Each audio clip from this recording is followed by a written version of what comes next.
கால்வாயில் தண்ணி அப்படியே ஃபுல்லாக போகுது.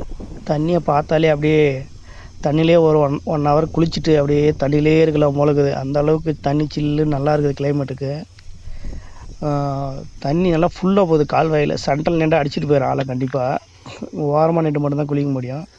சென்ட்ரல் நின்று மட்டும் அடிச்சுட்டு போயிடும். அப்புறம் அந்த பிரிட்ஜ் அடியில் போய் தான் நிற்கணும் ரோட்டு கீழே. நம்ம வண்டி பாருங்கள் ரோட்டில் நிற்கிது. தண்ணி பாருங்கள் நல்லா கம்மாய் ஃபுல்லாக வருது. அந்த கால்வாய் ஃபுல்லாக வருது. இவ்வளோ நாளாக வெயில் காஞ்சதில் தண்ணி பாதி போய்ஞ்சது, பாதி போச்சு. கொஞ்ச நாள் வந்து தண்ணி இல்லாமல் இருந்தது ஏப்ரல் மாதம். இப்போ தண்ணி திறந்து விட்டாங்க மழை பெஞ்சதுனால.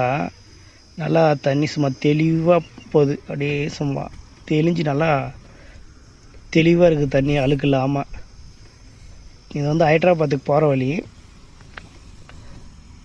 எல்லாம் டிரைவருங்கெல்லாம் தண்ணியை பார்த்தாலே அப்படியே வண்டி ஓரம் கட்டி நிறுத்தி எல்லாம் குளிச்சுட்டு போகிறாங்க. இந்த மாதிரி கம்மாயில் குளிக்கிறவுடைய சுகமே வந்து தனி சுகம். நல்லா சும்மா சில்லுன்னு தண்ணியிலே இருக்கலாம் போல இருக்குது. நல்லா சூப்பராக இருக்குது. லொக்கேஷனும் நல்லா இருக்குது. குளிக்கிறதுக்கு தண்ணி நல்லா சில்லுன்னு நல்லா இருக்குது. எப்போவுமே இந்த ஓடுற தண்ணியில், கிணத்து ஊற்று வர தண்ணியில், கடலில் இந்த மாதிரி குளிக்கும் போதெல்லாம் சும்மா நல்லாயிருக்கும். உடம்புக்கும் நல்லா ஃப்ரீயாக இருக்கும். குளிச்சுட்டு போனாலே நல்லா உடம்பு நல்லா ஃப்ரீயாக இருக்கும். சும்மா கிளைமேட்டு பச்சை எல்லாமே நல்லா இருக்குது. இடம் அருமையாக இருக்குது.